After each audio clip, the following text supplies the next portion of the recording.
cultivators. Welcome to Podcasting is Forbidden in the Cloud Recesses, the only lesbian-hosted podcast about Emperor Dao. Emperor Dao, you know how it is. I'm Roy, and I got Buddha's feet. Buddha's feet? Buddha's feet. Buddha's feet, wow. And I'm Fallon, a.k.a. Who is that twink I see? God. Staring straight back at me. Why is my reflection someone I don't know? Yeah. Well, we got the musical number out of the way. Thanks. And it was flat as fuck, so I'm really sorry about that. Fix that in post, would you mind? Yeah, I'll just make you sound good in just post. auto-tune it in post, yeah. Yeah, just kind of get some of that good Kanye or whatever going. Yeah, no, I'm not a soprano, so that was a mistake. Oh, same. Should have switched to my head voice a little sooner, but that's how it'd be. You know, we all make mistakes. It's such as accidentally not podcasting for like 2 weeks in a row, kind of. Fucking whatever. We put up an episode. We did put up an episode. If you haven't checked that out, go check it out because it was very fun. We had NecoCon this past weekend.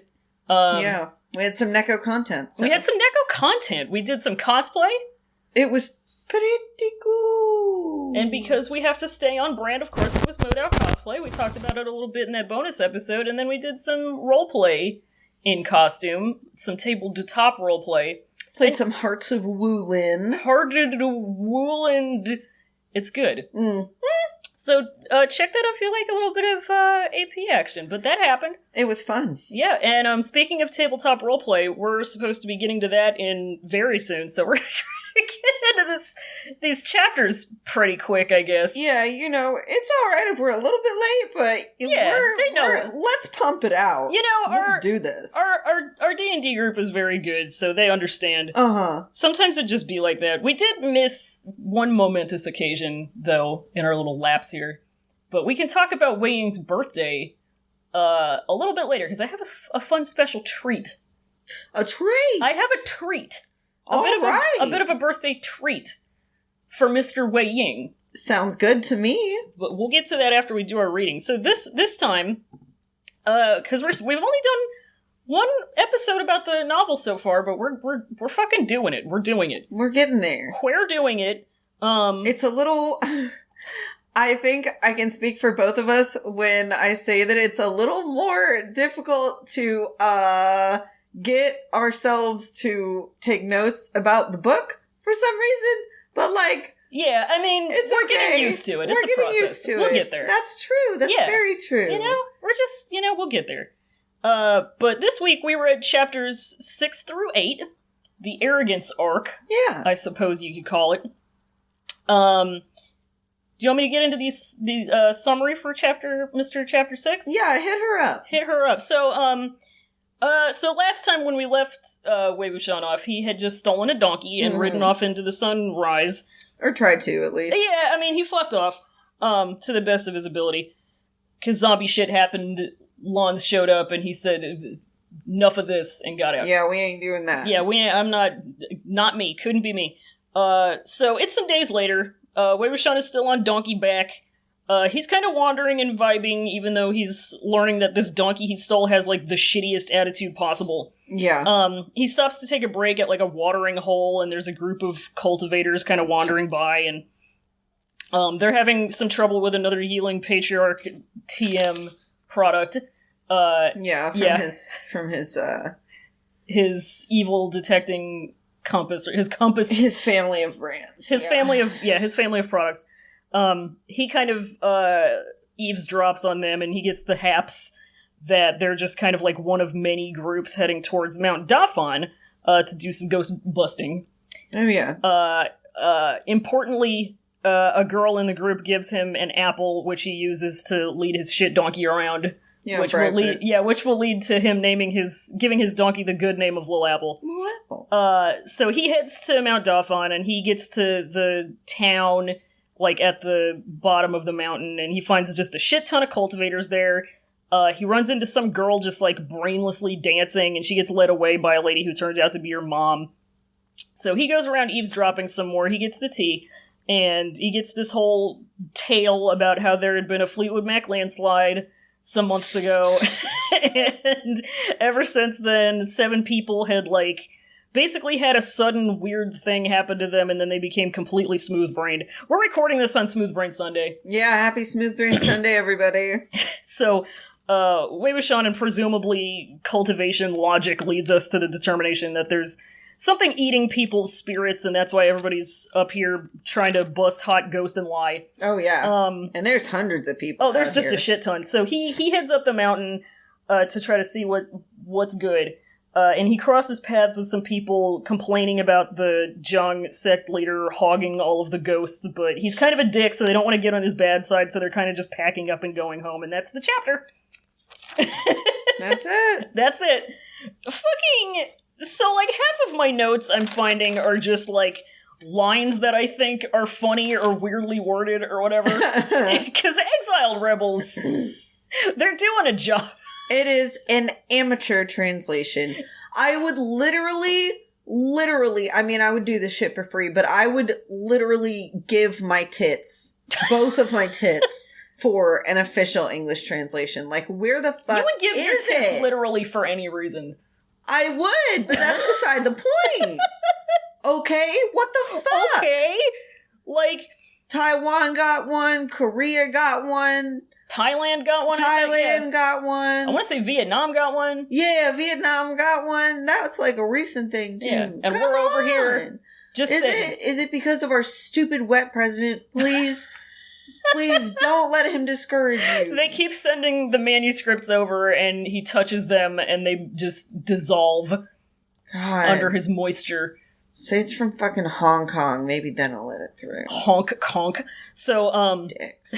So, fucking, my first note is just, although it was only a donkey... Only a donkey. Yeah, like, it fucking turns out that Lil Apple is an incredibly high-maintenance donkey, and it throws fits if it doesn't get the high-quality food. Diva ass. It's diva ass. So the way I see it, I was 100% valid in my early estimation that I was Lil Applekin. Yeah, that was the very first thing that you said on this podcast, yeah. I do remember. I remember. All of those months ago. I'm flashing bag. I'm flashing, I'm ginning and standing. I'm ginning, so I am kin, officially. I'm kin.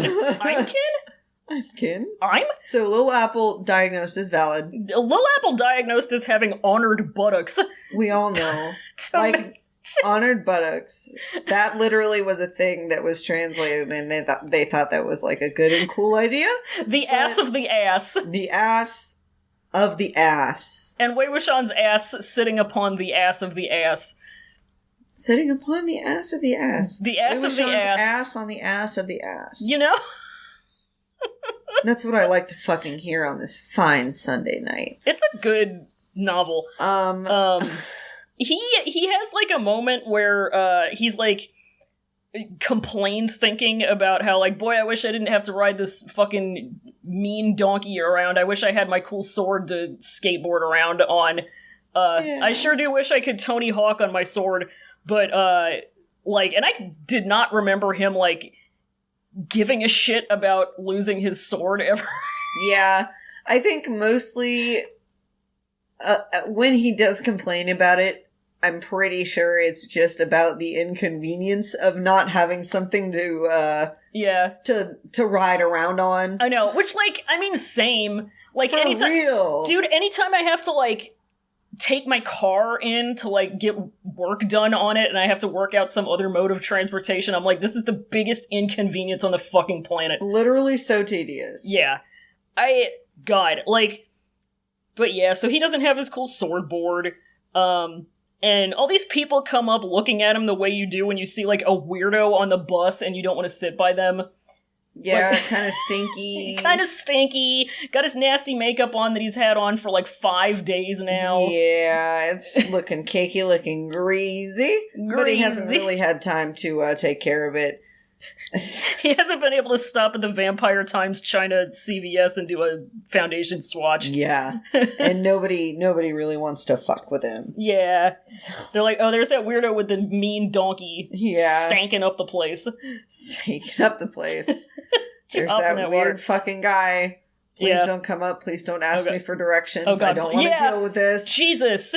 That's fucking... And they don't want to come up to him and ask him for directions because, he could go Because off he's on him. some kind of tangent. Oh, yeah. He's gonna start asking them, like, he's an honored service member, and he just needs $3.50 to be able to get on the bus. Please help him out. Fucking that happened in the parking lot the other day when me and friends of the show, Sarah McCostumes and Elliot Card Lawyers, went to your work, and I picked them up. Oof. Yeah, we got the guy coming up and doing the I need bus fare scam. Oh. Moshawn, you do bus fare scam. Bus fare scam. What even is the goal of the bus fare scam? Get some pocket change. Oh. I mean, you gotta be in some dire straits to be there, but it's like, this dude had his fucking spiel down pat. I could not tell half the words he was saying. Wow. But he had his shit going. But anyway, so there's some funny Chinese language jokes that don't translate well at this part because of the Rice Mountain. Yeah, the Rice Mountain. So apparently the Fan in Da Fan refers to like a Buddha thing. Yeah, a fun Buddha. But it's also like can be read as rice. Or no, so- it's like Like a a- homophone. It sounds the same. Oh yeah. Because he's just overhearing it, so he's like, big rice mountain, god. And I'm like, damn, dude, I could go for a big old mountain of rice. That sounds really Fuck good to me, me, actually. dude. I am fucking hungry right now. But, Do you want me to throw in a bunch of rice? well, we're gonna have mac and cheese at D&D house. Are we gonna have mac and cheese? Yeah, did you not see the No, thing? I was You too were busy having taking notes. Oh, yeah, you're valid. Okay, yeah. Wait. Yeah, we're having, friend of the us, Seb, also sent some confusing emojis that made it seem like we were putting candy in the mac and cheese, and that's not what's happening. No, thank you. Yeah, no. I guess maybe there's gonna be mac and cheese and candy? There's probably gonna be candy. I think, like, Candy. yeah. She was like, oh, no, there isn't a soda emoji, and I was trying to make a soda. I was trying to fucking MacGyver a soda emoji. Why the fuck isn't there a soda emoji? Right? What the hell? Huh? Anyway, this isn't a soda emoji podcast. This is a podcast about the novel where there's a town called Buddha's Feet. Buddha's feet. Buddhafoot. You know little Buddhafoot? I'm sure this is some type of beautiful thing in Chinese, but the way it translates...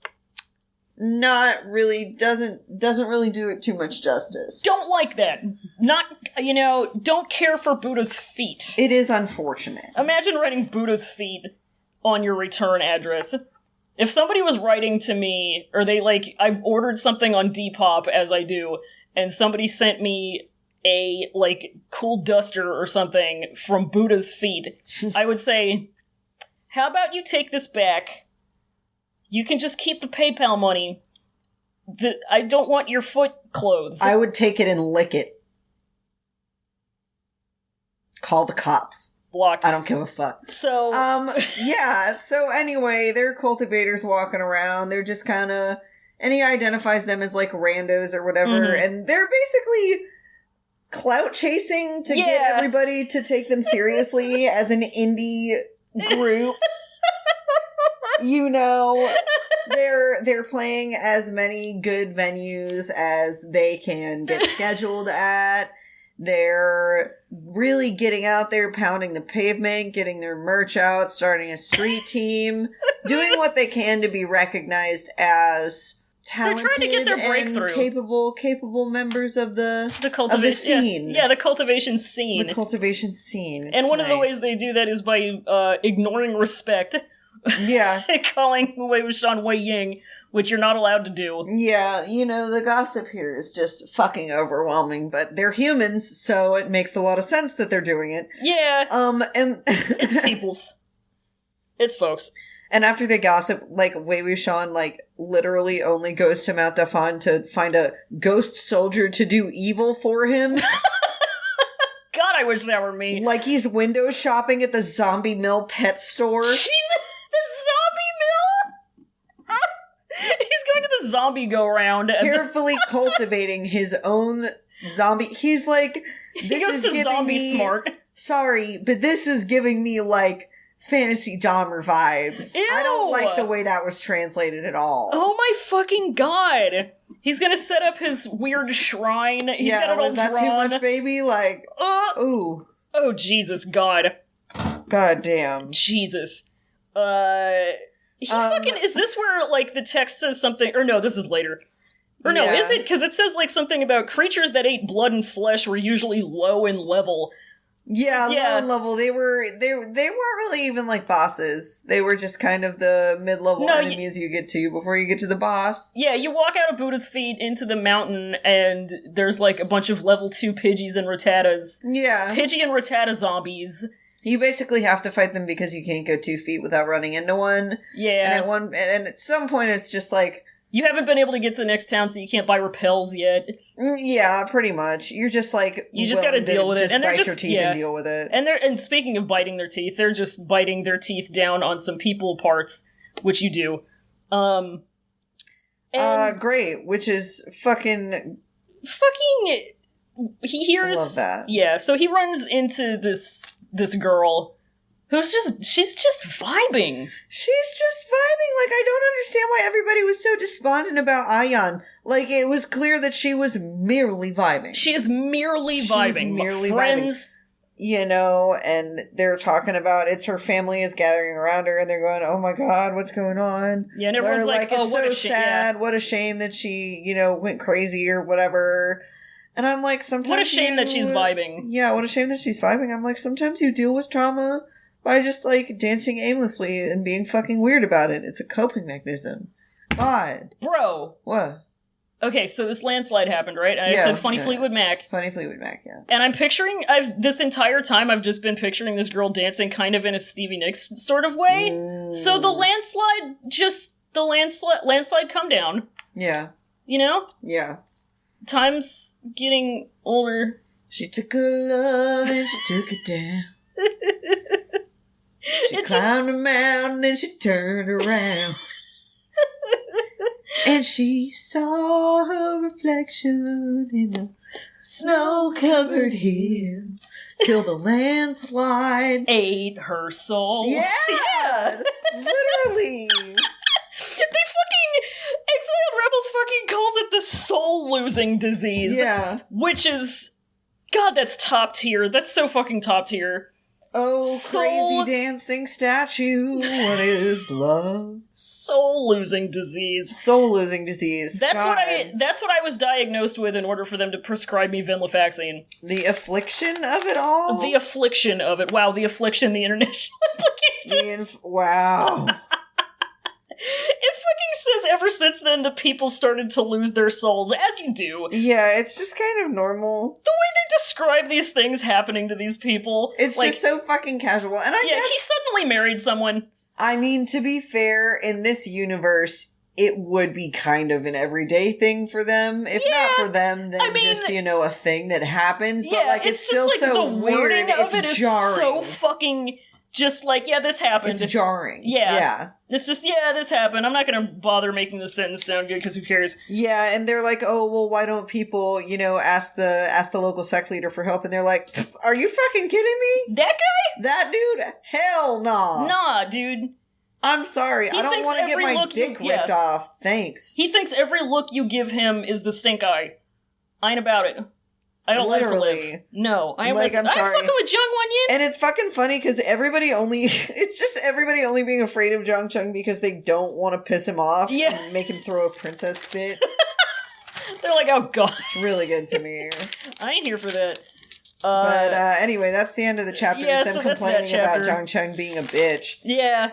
Fucking, there is one other, like, epic line. About where Wei Wuxian is like thinking about what this thing could be that's stealing people's souls. Yeah. And it says a spirit was a ghost while a beast was a monster. Okay. People die when they're killed also. As it happens. So I just wanted to point that out. Anyway. Yeah, loving that. That's chapter 6.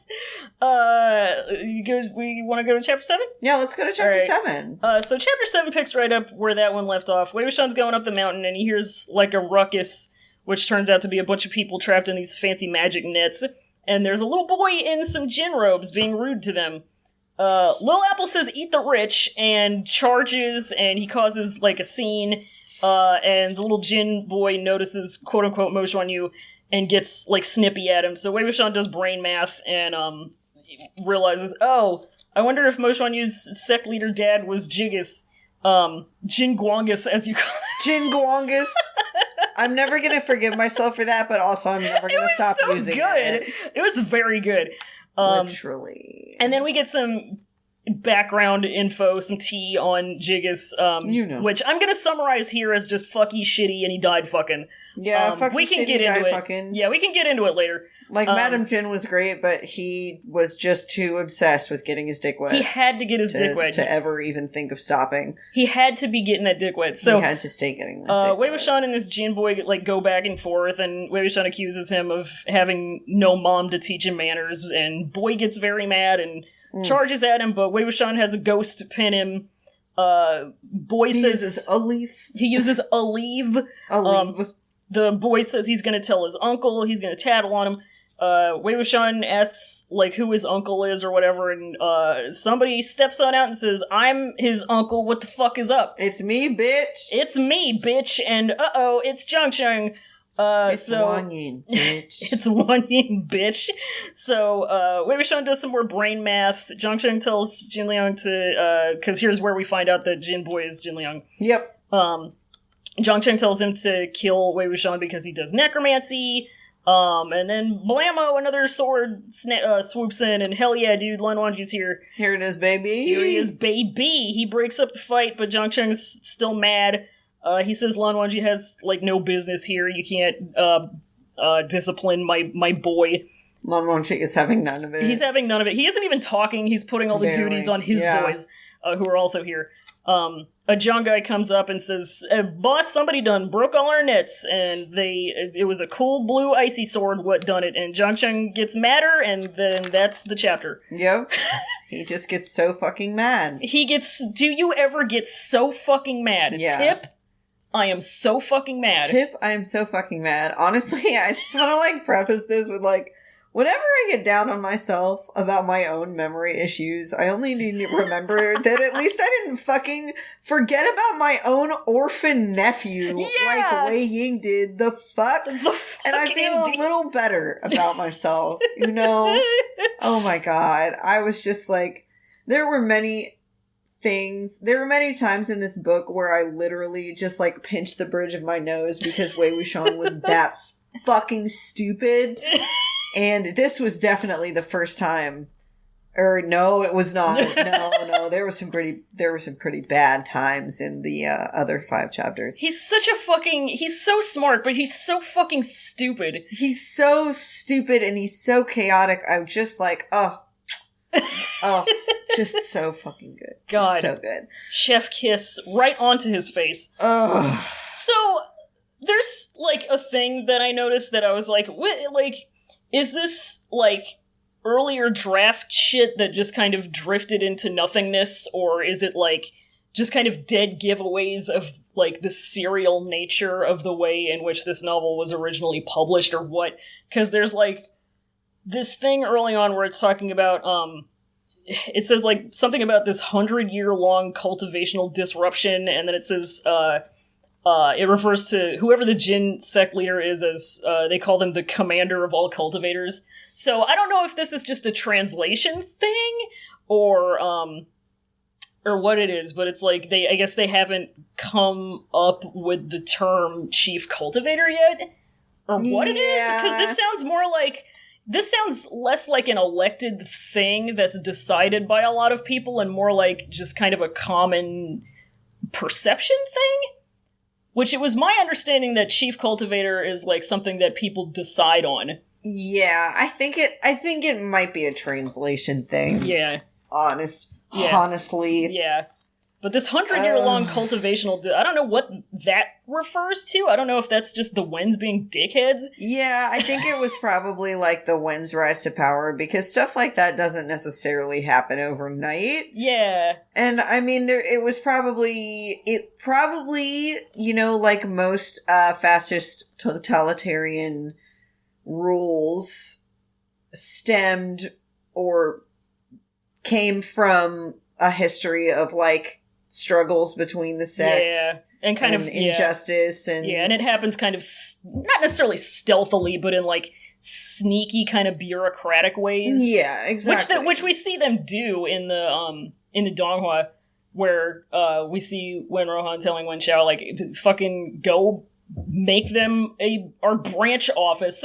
Yeah, and so I can very easily see it taking 50 to 100 years to really fully integrate, because, you know, it mentions in the novel and in the show that they mostly acquire other sects by marrying into them and making babies and shit. So in order to create a viable army of people powerful enough to, you know, intimidate the other sects, that's going to definitely take at least 50 years. Yeah. See, I mean, I'm like, I don't know if this is just me, like, still emerging from my, like, 2-year-long elf cage, where I just, like, assumed that whole process would have taken longer than 100 years. Right. Because that's my thing, is, like, I definitely don't think it would have happened overnight. I'm just like, I thought it happened. Because, like, first of all, these fuckers are trying to become immortal, and they'll stay looking hot forever. So, like,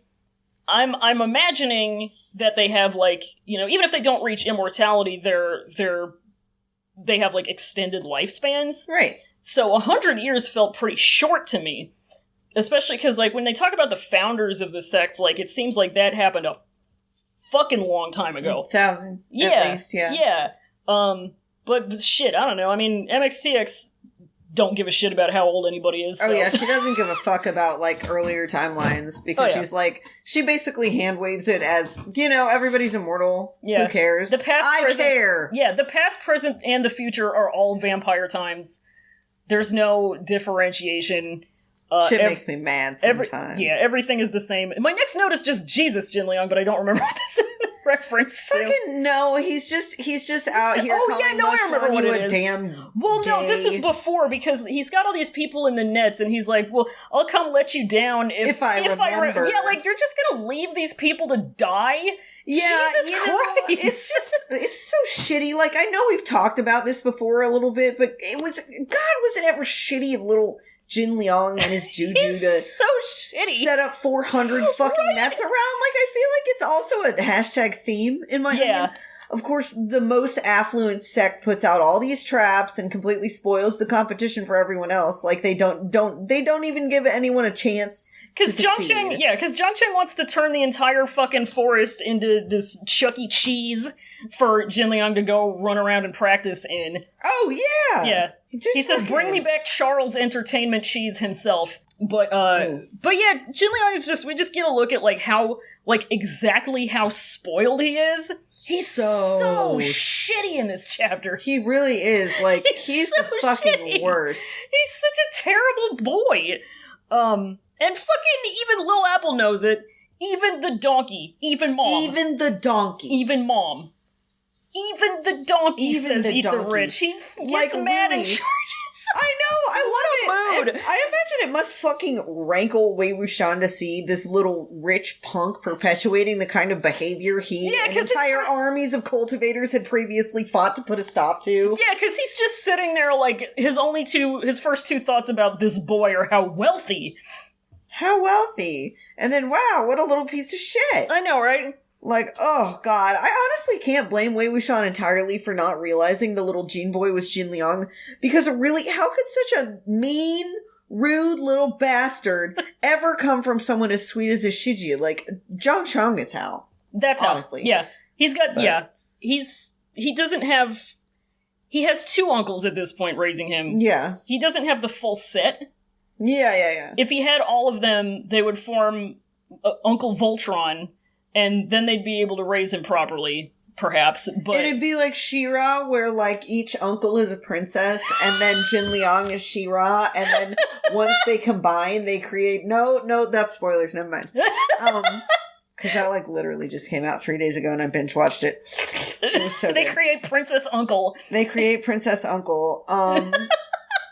Shui Yang as Double Trouble. Jesus. That's my opinion. Good night. Now that I do like. A slurperino.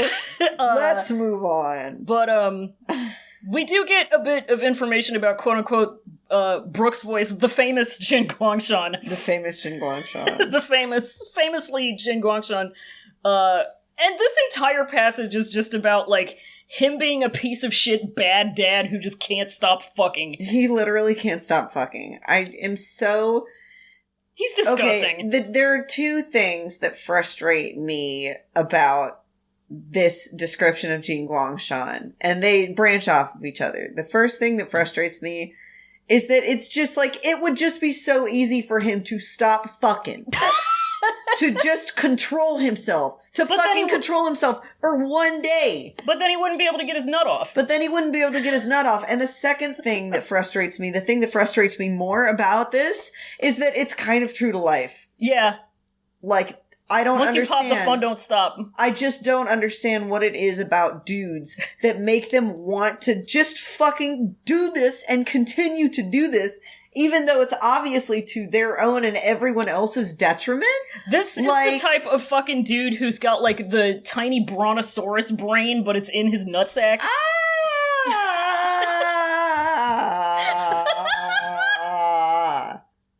You know what I'm talking about? Yes. I hate it. I don't him. like it. He's bad. Fuck. There's this part that says it basically says there was only one of his many illegitimate children. Many. Like, in the double digits. Yep. There was only one who ended up being, like, talented enough for him to take back. Except for, like, Mo Xuan Yu, he very much did that, like, of his own accord. Yeah. But then that kind of, stopped happening.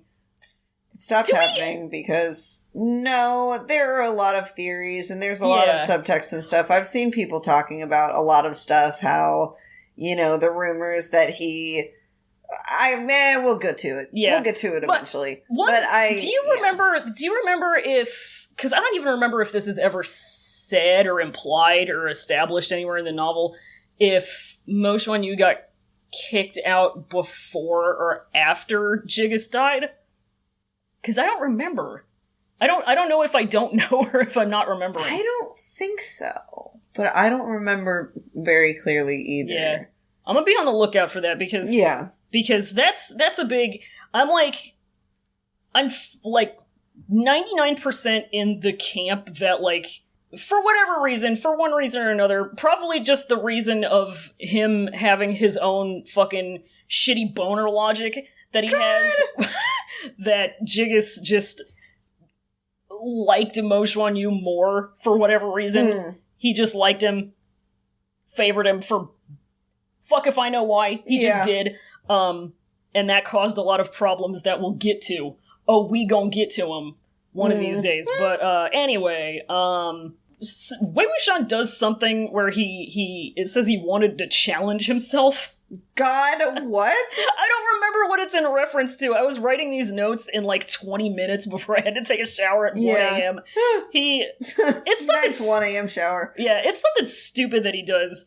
And then Jin Liang calls him a gay, just the one gay. Yeah.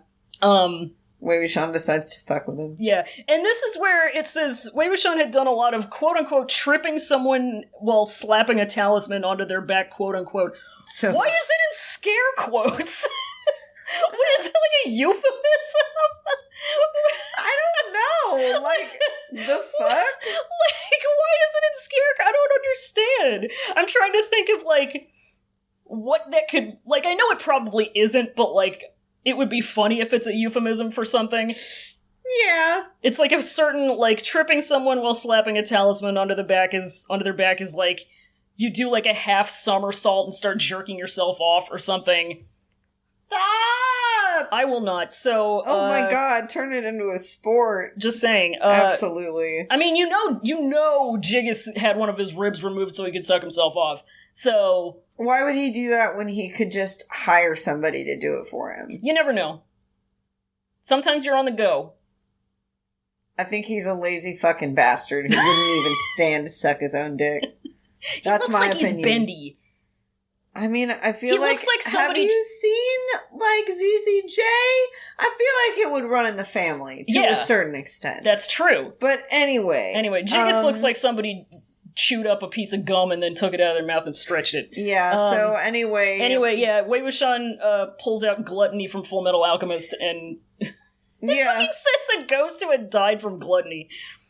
You know, just ate himself to death. So Jin Liang is pinned... And he curses him, calls him a gay again, of course, because, you know, whatever. Yeah, and Discord user Invisible Spork pointed out that Jin Liang is the first person to say that he's gonna break somebody's legs, which I fucking love. It's very good. You know who he learned it from. You know who he learned it from. And Jin Liang is like Draco Malfoy voice. You wait until my uncle hears about this. Speaking of you know who it is. You know who it is. He Daddy's strolls home. In. Daddy's home, and Wei Wuxian is like, who here, uncle? Who the fuck could that be?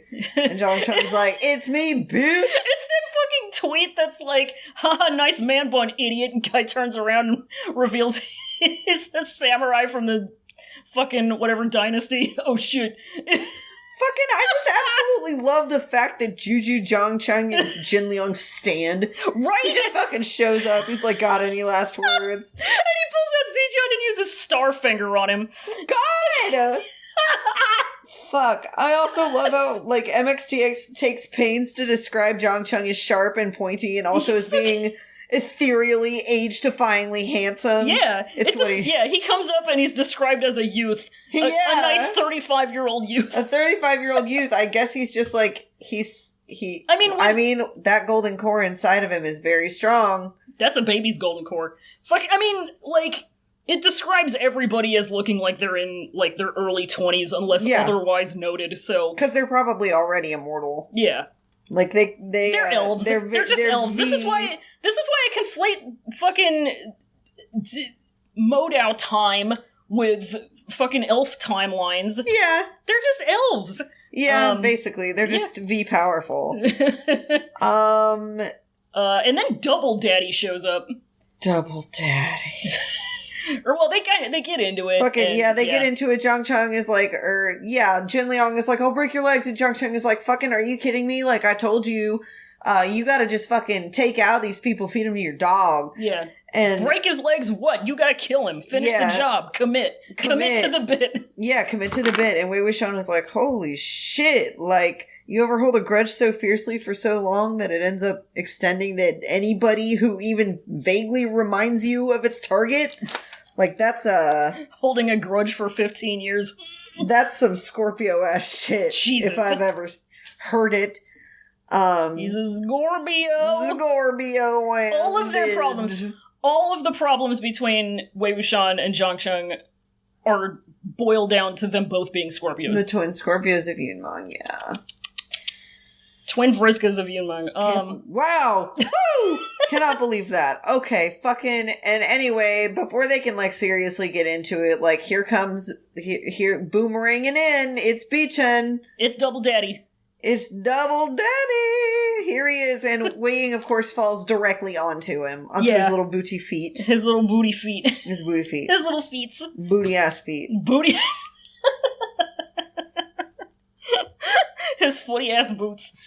And Jiang Cheng is like, oh shit, Han Guangjun, what the fuck are you doing here? Isn't this, like, below you? He's like, oh, it's you. Oh, it's fucking you. And then Lan Jingyi is like, what the fuck, aren't you here too? Yeah, because they both, Jiang Cheng and Lan Wangji both came out into the woods with their boys.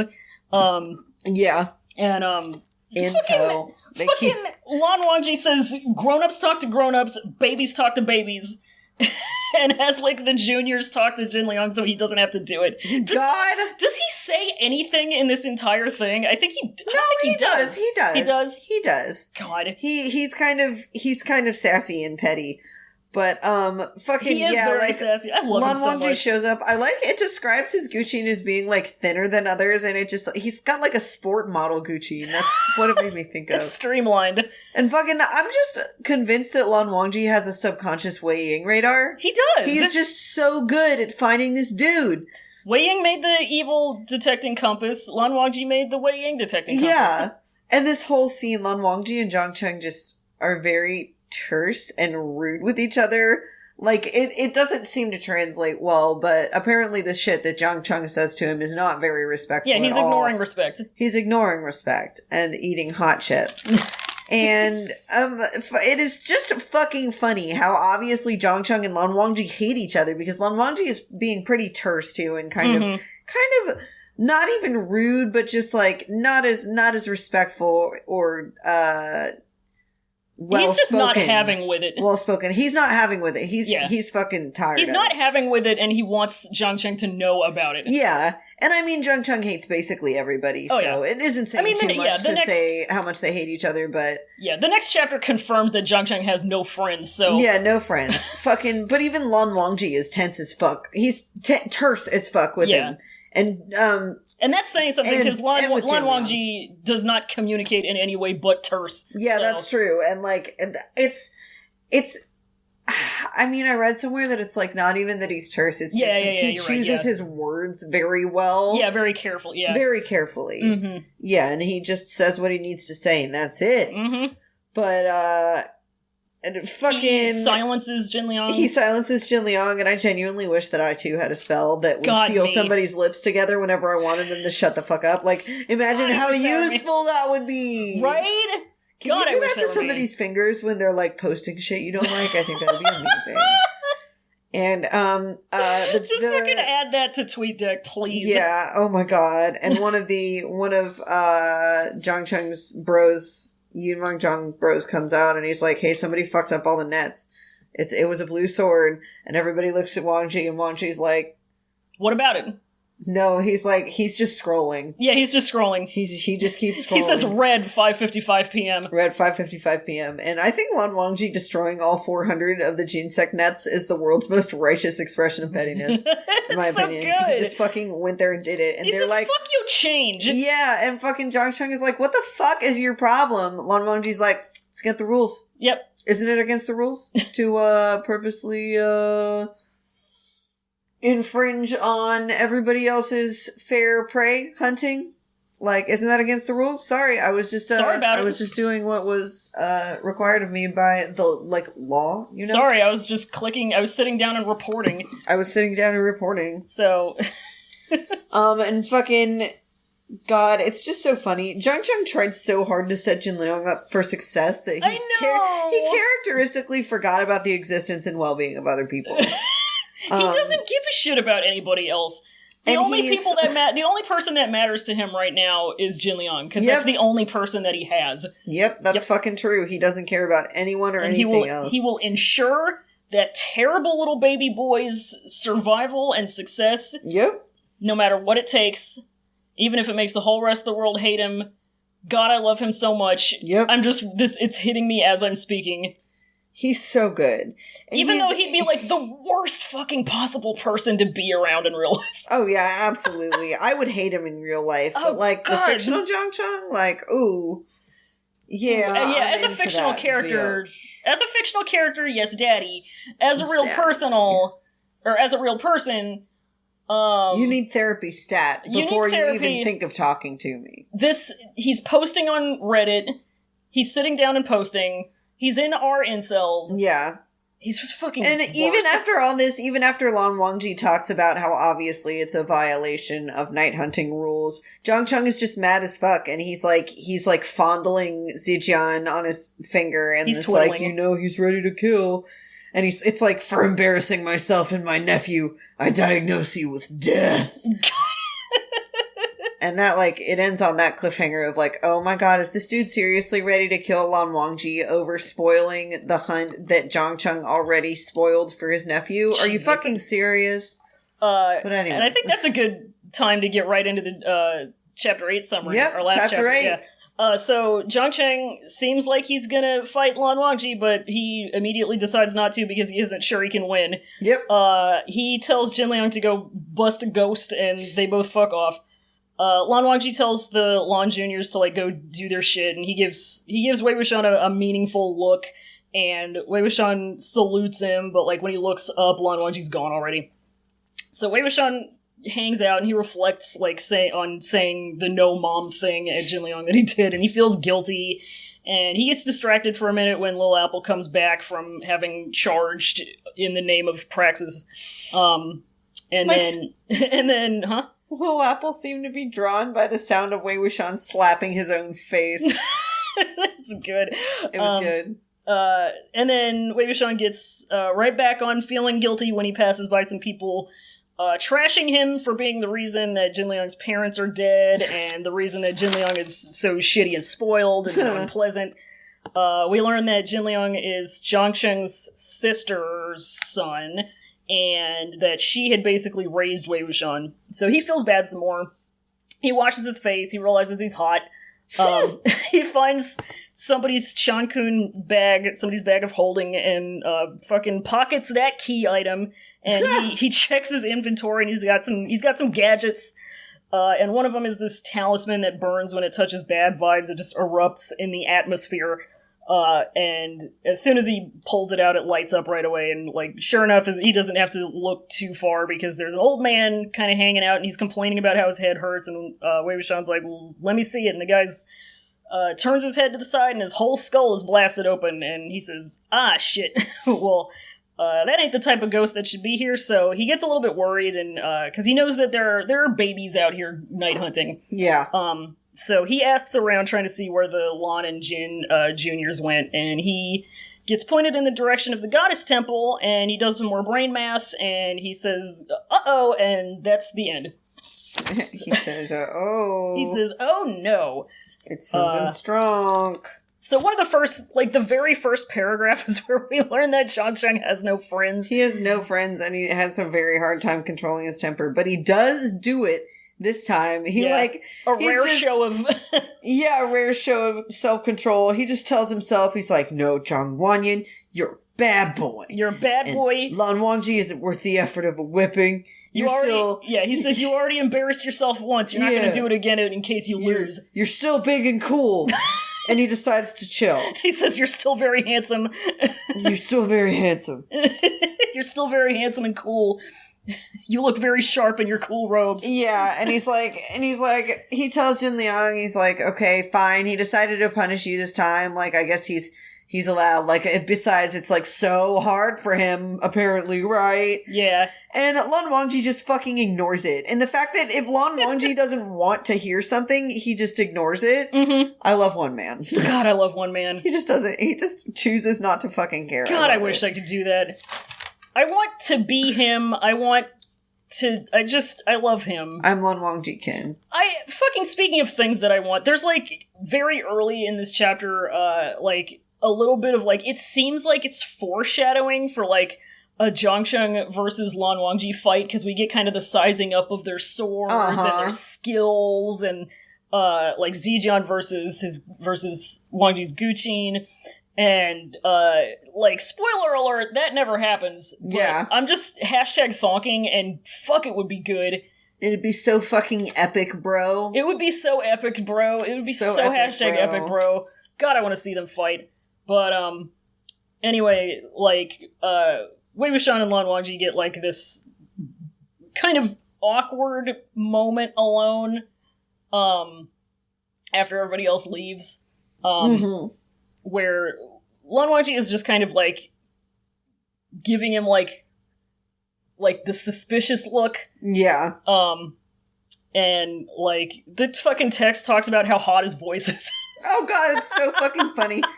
It's just like, first of all, when Jiang Cheng tells Jin Liang to get the fuck out, he chastises Jin Liang for just, quote unquote, standing around waiting for prey to fall on his sword, unquote, as if he wasn't the one who set up 400 expensive ass nets for Jin Liang to guarantee his effortless success. The fuck? And now you're yelling at him for it. That's great. Fucking Jiang Cheng rented a bounce house, and then Jin Liang is, like, not getting in it, and he's, like, fucking mad about it. He's fucking upset about it. And then, like, I think it's a nice contrast between Jiang Cheng and Lan Wangji, just seeing how they deal with kids. Yeah. Is when Lan Wangji sends, he tells, Lan Sishui and Jingyi to just, go and, follow orders. But he also pauses. he's just such an amazing dad figure.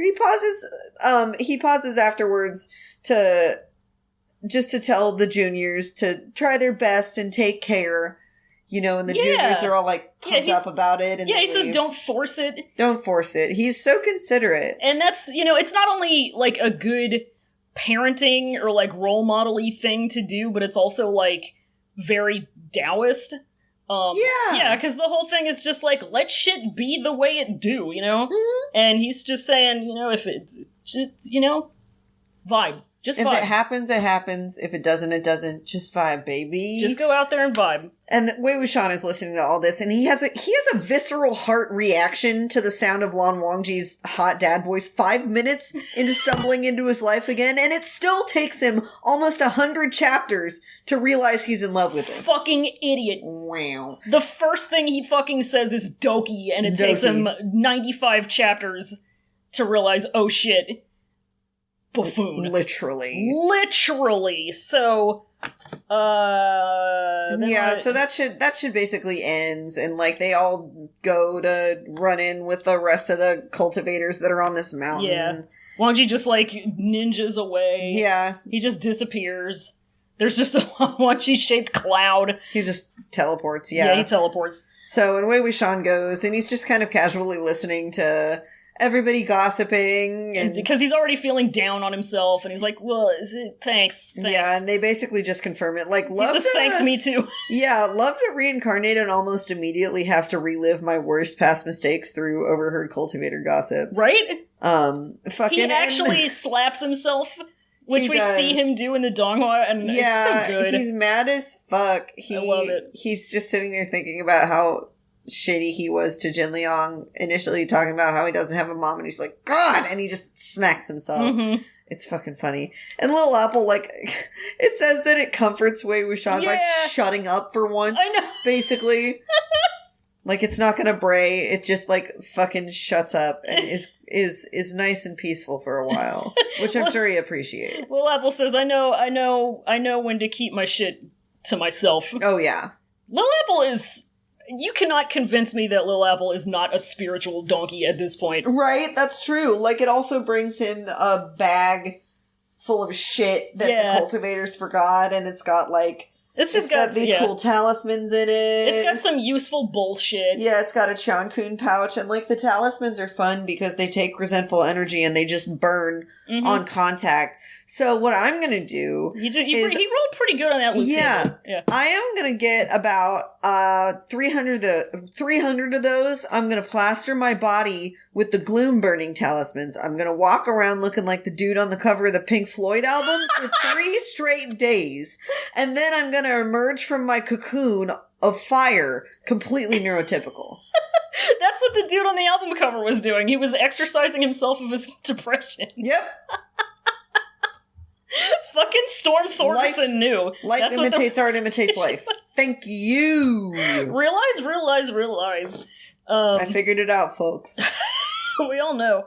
So then, Wei Wuxian is really upset about all this shit, and he goes to the he does magic science. Yeah, he does magic science, and then it tells him there's bad vibes. There's bad vibes. And then he stumbles upon Grandpa Headwound. He stumbles upon Grandpa Headwound, but first of all, we skipped him washing his face. Oh yeah, we skipped him washing his face and realizing that he's hot. Yeah, he looks down and he's like, "Who is that twink I see?" And who's that twink?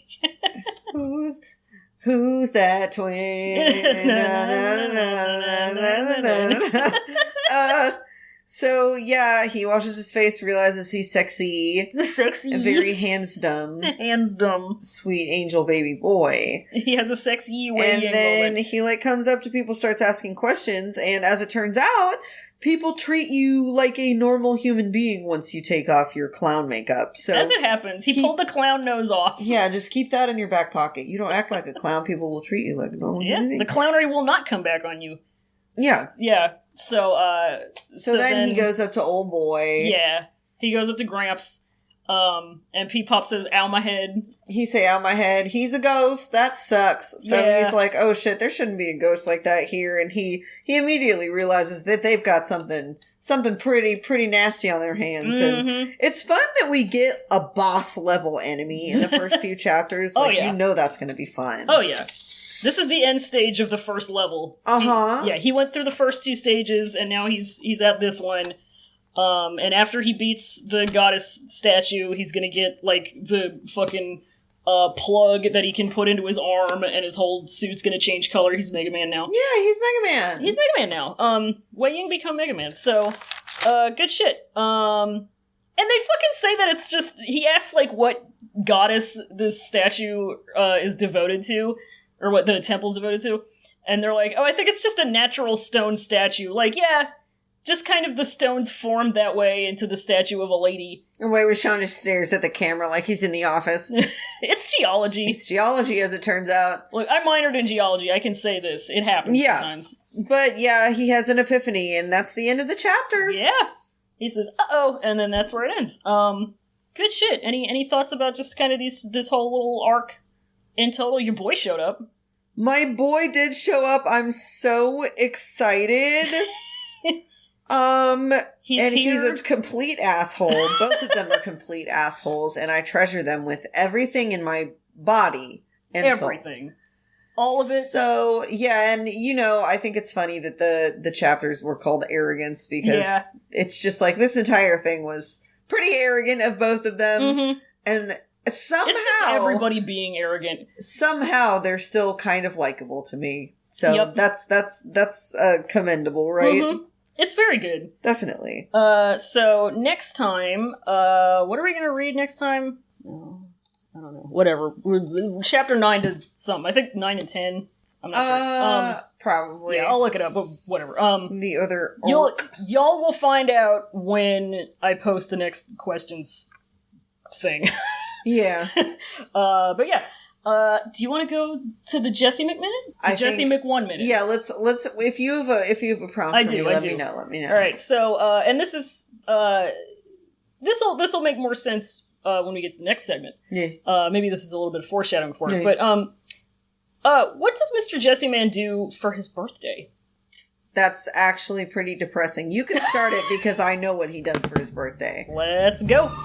So on Jesse McCree's birthday, he's usually either too busy taking out someone for a paycheck, or he spends it alone in a bar getting blind, pissed drunk, and feeling sorry for himself because he has no friends or family left to celebrate his birthday with. I don't think he ever gets himself anything special. I think it's mostly just kind of a wallow in self-pity thing. Either that or he gets himself a really nice bottle of whiskey and drinks the entire thing and gets super sick. But most of all, mostly I just don't think that it's a joyous occasion for him anymore. He's just like, oh man, so I'm just getting another year older. Can't believe I'm murdering on my birthday. Can't believe I'm murdering on my birthday. Can't believe I'm not getting my dick wet on my birthday. Normal. Just staring into his refrigerator, frowning. Yeah, normal depression boy stuff. Well, thank you. Another good Jesse Man minute. Thanks so much. It's 11:45. So speaking of birthdays, and this is the whole reason. So the reason for the season. So October 31st. Halloween was Wei Wuxian's birthday. Yes, it was. And then this past Tuesday was Mr. Jiang Cheng's birthday. It was. We're very close. Yeah, we've just, got a lot of birthdays in the Modao world. Between October and February, there's just a ton of them. Literally everybody. Yeah, we got little baby boy Jin Liang's birthday later this month. Got Lan Wangji. Got Lan Xishui. February 20th, we got 2 Jin boys. 2 Jin boys. 2 entire Jin boys. And then October 8th, we had Shichen. So just everybody's birthday. Kind of front-loaded here. But we missed those 2 extremely important birthdays. We did. Yeah, in our con-related absence. But, I'm kind of in the mood to make up for that by getting our boys some gifts, Right, okay. So all of today's Google Essence Translate collection, or Google Translate Essence collection selections come from good old Taobao. Oh, great. So, I have links to all of these, and I'll, post these links somewhere. So some of these, I haven't copied and pasted the entire listing. Because if I had included the entire listing, it'd just be inscrutable. So, I just have either the title and most of it, or just some of it, you know. And I actually found a website called baopals.com. Baopal. Which is, basically Taobao run through Google Translate for English speakers and non-Chinese speakers who are living in China so that they can use Taobao. Okay.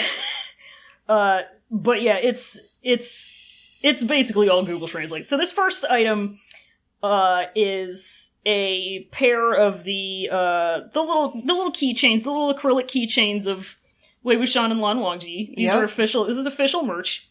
So what I've got right here is just this little bit for you, and maybe instead of like a dramatic fanfiction drama reading, this is a product, so maybe more of a commercial vibe. Okay, I feel you. So just the highlighted bit here.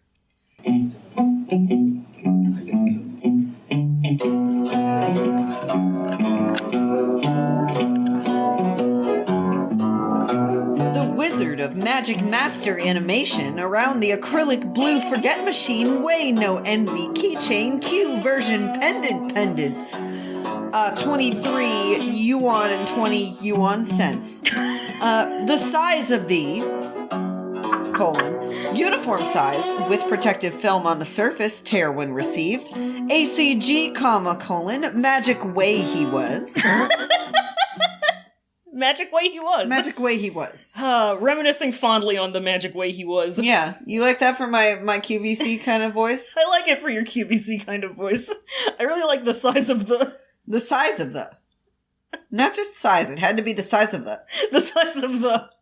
That's a fucking thing that would come out of one of our dumbass mouths. Yeah, what is the size of the? What is the size of the? Very much so. What pussy size you wear? What the size you wear? What the size you wear?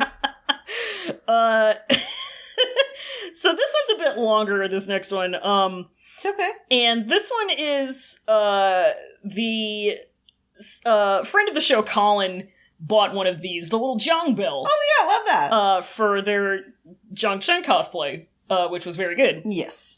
But the thing with this listing of it, and I think this might be a knockoff, is that it comes in many colors.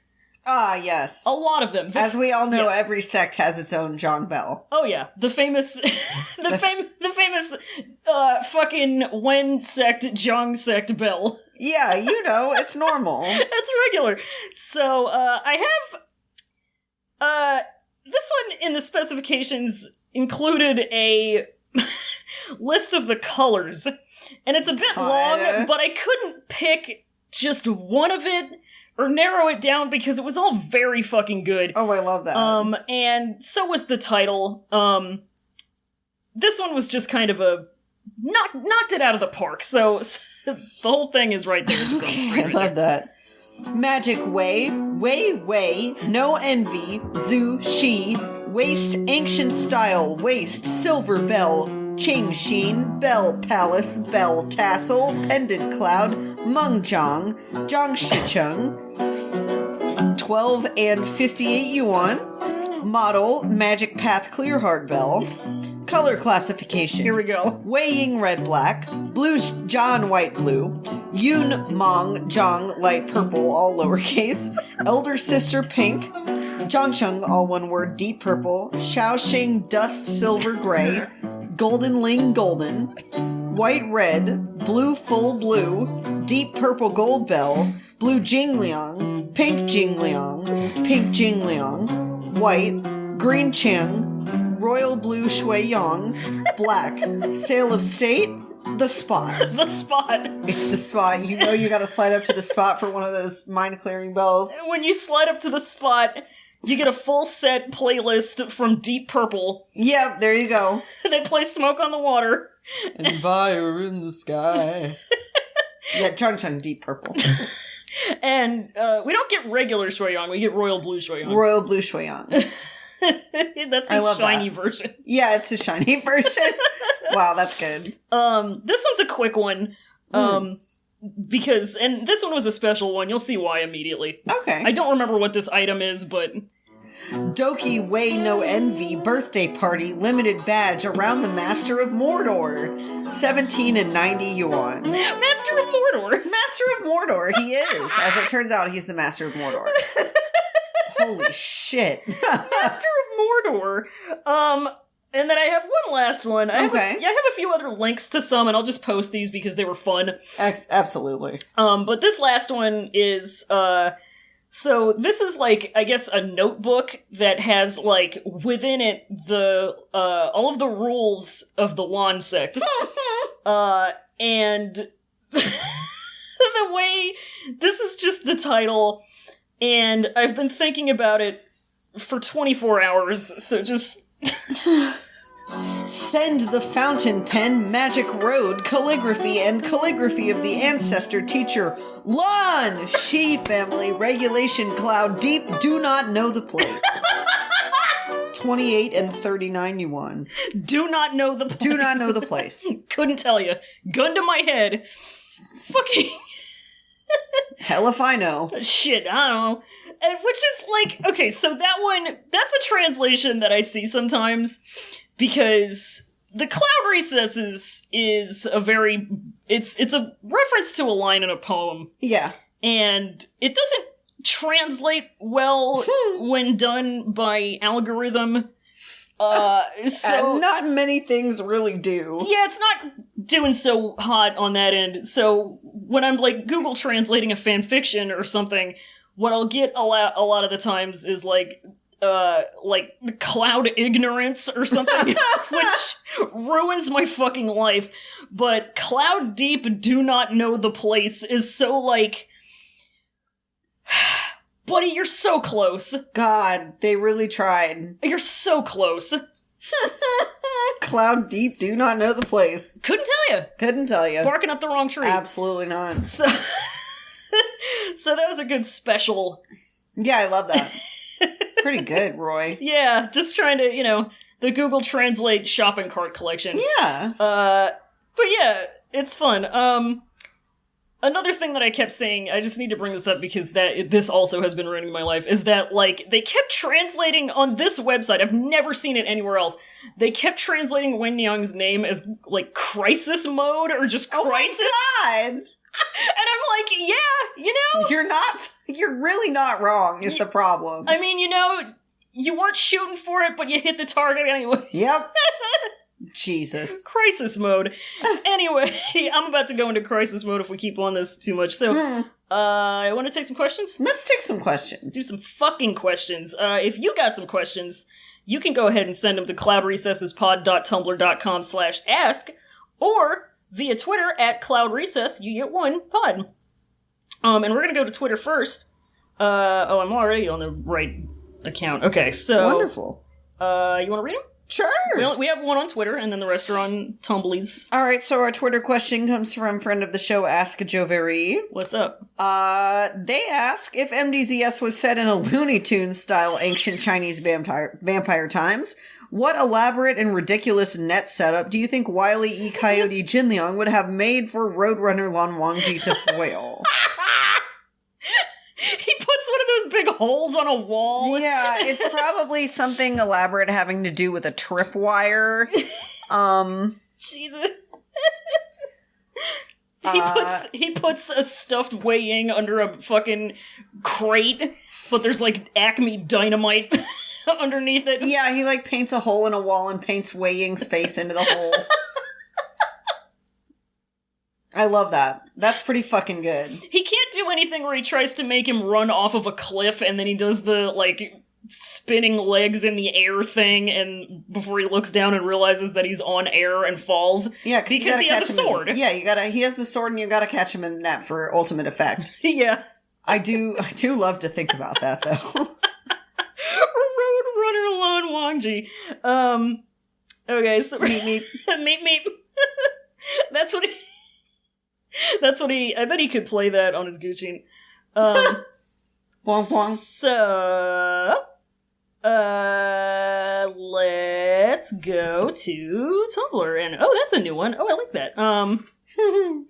All right. I'll let you read these in whatever order. Let's do some questions. All right. Questions. So Anonymous asked, howdy y'all, My Little Pony Friendship is Magic ended recently, and I thought, hey, why not combine two of my interests? So I'm here to ask. I'm all about combining two favorite interests. Yep, into that. If the MDZS characters were ponies, what type would they be? Earth pony, unicorn, Pegasus, alicorn, etc. What would their cutie marks be? Love your show, keep up the great work and all that. Thank you, first of all. Second of all, I know very little about the My Little Pony universe. The My Little Pony cinematic universe, but I do know what these terms mean. Yeah, Wei Wuxian would be the Lan Wangji would be the cool psychic one. The Twilight Sparkle type. Oh, the alicorn? Yeah, alicorn. Yeah, he can fly and he has a unicorn horn. He's fancy. Yeah, he's fancy. He's definitely fancy. What's his ass tattoo though? He's got it's gotta be like just clouds. It's clouds. It's probably just a nice little cloud motif. It's clouds and there's a bunny. Yeah. It's like it looks like a Peeps marshmallow bunny. Kind of one of that kind of that hashtag moment. But with some clouds around it. Yeah, Wei Wuxian is just an earth pony, and his butt tattoo is a sunflower. Oh, I love that. Yeah. That's cute. Sunflower with maybe a little white bunny. Yeah. Yeah. Jiang Cheng is, do they have, like, cool dragon ponies? I want him to be a dragon pony. He could maybe be a Pegasus. Yeah, Pegasus is kind of a hot moment for him. I kind of like that. I like that. I kind of like that. Does he have, like, just, like, a lightning bolt? Or something. Yeah, that'd be cute. Yeah, like a lightning bolt like with a frowny snake. face in it. A little frowny snake. A frowny snake. All right, I love that. Anybody else? We have a lot of people to choose from. We do, but I don't have enough grasp of this other universe to really... Oh, I got you. I mean, it's just kind of picking out what type of fancy pony they are and what their ass tattoo is. Jiggy would be what's the word for the blonde ones? The blonde ones. Fuck. I could see him being a unicorn. Yeah, he could be a unicorn. His ass tattoo is just like a pile of gold coins. Or just like some peonies or something. Yeah. I think Huaisong's an earth pony. The problem with Huaisong being a pony is you can't use a fan when you have hooves. Yeah, can you? Well, I don't know, maybe. Yeah, I was definitely going to say that a fan is Huaisong's cutie mark. Yeah, I'm sure Huaisong would find a way to use a fan. Oh, yeah. Yeah, I absolutely when you're rich enough. am a big fan of that. Love that. Thank you, Anonymous. That is cute. That was a cute question. Anonymous. All right. We have another question from an anonymous contributor. They say, I hope you haven't discussed this already, but of the MDZS characters, who wants to believe, who is the skeptic, and who is an alien? Fucked up if true. Holy shit. Wow, I love that. Y'all seen Lan Wangji is an alien. Yeah. Wei Wuxian wants to believe. Wei Wuxian does believe. JC is the skeptic. Oh, yeah. Oh, yeah. Oh, fuck, X-Files is a good AU. Oh, that'd be fucking amazing. Holy shit, dude. Wow, Lan Wangji being like the Dana Scully kind of character? Yeah. Oh, no, I'm having a brain blast. You shouldn't have done this to me, Anonymous. Wow. You shouldn't have done this to me. Okay, in that case, Shui Yang is the alien. Yeah. Yeah. Yeah. A little fangy alien. Oh, God, I love that. Oh man. I want to see that twink obliterated. The juniors are the lone gunmen. Oh, my God. I had to think on that for a minute. Holy shit, yes. I want them to be the lone gunmen. Either that or, shit. No, they're the lone gunmen. Yeah. I love that. Yeah. All right. Our next question is also from Anonymous, and it asks us to rank WWX, JC, Wenchao, and NHS from most himbo to least himbo. Oh my fucking God. Okay, I can do this off the top of my damn head. Yep. Is it most to least? Yep, most to least. Okay, most to least. Most to least, Wenchao, Jiang Cheng, Huaisong, Wei Wuxian. That's really fair, because Wei Wuxian is too smart to be a himbo, I feel like. He's himbo passing. He's himbo passing. He is himbo passing, but he's, like, actually whip smart on the inside. Yeah. JC, I think, definitely meat for brains. Yeah. He's dealing with a lot of internalized himbophobia. We've been over this. We've been over his internalized everything phobia, yeah. Huaisong is deliberately, intentionally himbo passing. Yeah. Mm-hmm. And then Wen Chao is just straight up himbo. Yeah, Wen Chao's just fucking stupid. Yeah, himbo and loving it. Himbo and loving it, absolutely. And thanks, Anonymous. Thank you, Anonymous. And our last question is also from Anonymous. It says, I'm listening to part 25, and I want to note that there's a part during WWX's Empathy of NMJ where Jiggy tells NMJ, my father would rather bring another bastard son rather than have me inherit. So yeah, MXY was brought to Gene Sect as a warning to Jiggy, mostly so he maybe could have inherited the sect.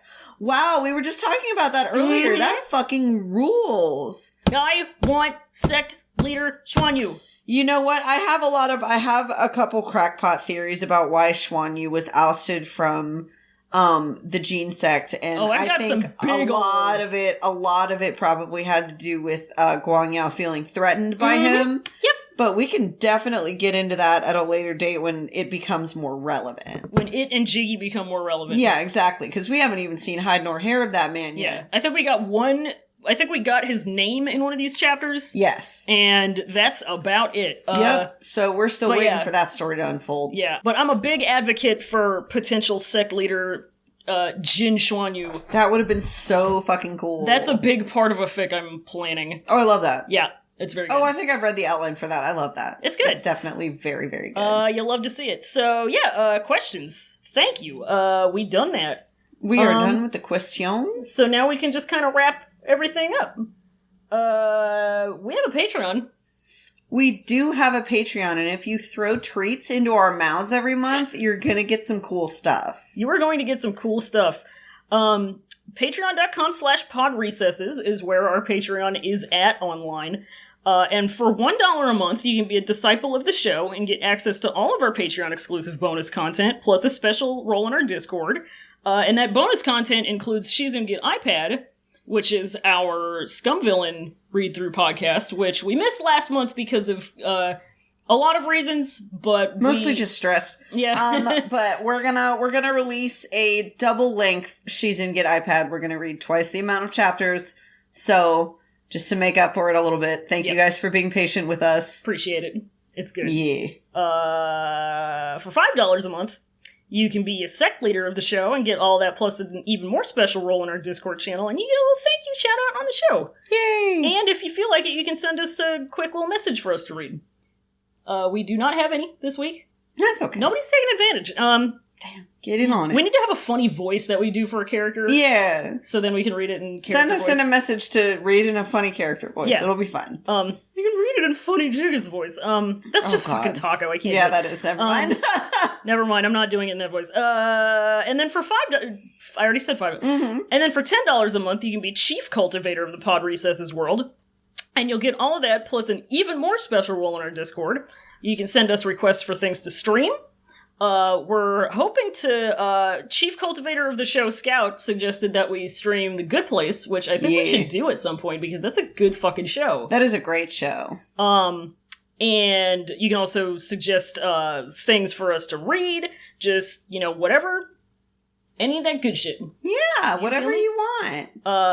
And all we're at your mercy. That's how exploited labor works. Exactly. Just throw treats into our mouths, and we will throw some different treats right back out at you. Yeah. It's disgusting. And so shout out to $5 sec leaders Colin Arnold and Sarah McClintock. Thank you, guys. Thank you so much for supporting us, and thank you to $10 Chief Cultivator of the show, Scout Shiro. Thank you to a Scout. Thank you to a Scout. Love a Scout. And thank you to Noisepace.xyz for being our podcast network. Thank you, Sec Leader Matt. Thank you, Sec Leader Matt.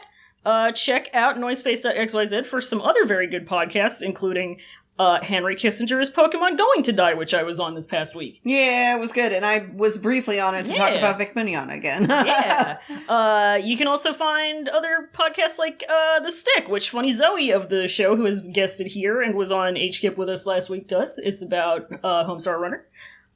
There's lots of, and coming soon is season 2 of Fantastic Satisfaction. If you like a little D&D action, Roy is going to be a featured player on that good shit. I'm excited for Roy. Hell yes. So if you want to see me play a tieflet, get on that. A tieflet. It's what you call a tiefling when they're very small. Oh, baby tiefy. Once again, I'm Roy. I'm on Twitter at SemperFunny, and I'm also at Yeeling Hypebeast, which is my MDZS sideblog. And I'm Fallon. I can be found on Twitter at America's Burden or at my MDZS SB Dame specific sideblog, Himbo Zongju, Zongzhu. That good shit. And That you good can find Pod Recesses, the us, at cloudrecessespod.tumblr.com. And on twitter.com/cloudrecess, you get one pod. Don't follow us there, though, because we have funny 69 followers, so we don't want to ruin that. Change that. We are on all of your favorite podcast apps and websites and podcatchers and all that good stuff. Go ahead and give us some likes and ratings and subscribe. It's good. Yeah, intergage with us, you know? Yeah, intergagement. Yeah. We love it. And join our Discord. We have some cool projects going on in there. Yeah, we're kind of having a fun one. Having a very fun one. Shout out to Discord user Invisible Spork again. I think I shouted them out earlier for a thing. But yeah, check that out. Come on in and see what we got going on there. Link is in the description. As always. Some very fun, user-friendly stuff coming up. Very fun, user-friendly, good shit, I would say. And you know what we say at the end of every episode, right? We say Semper Bunny. We say Semper Bony. Semper Bunny. Semper Bunny, folks.